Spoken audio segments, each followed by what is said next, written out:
jong ngaku ding jong ubi to ing bakado nu jong akan aku to ing kat banga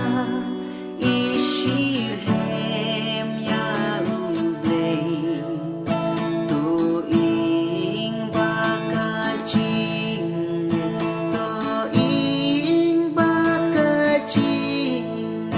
to ing bakajing ngejong akan naskhe to ing hapo jong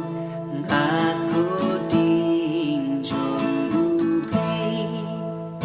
to ing bakado nu jong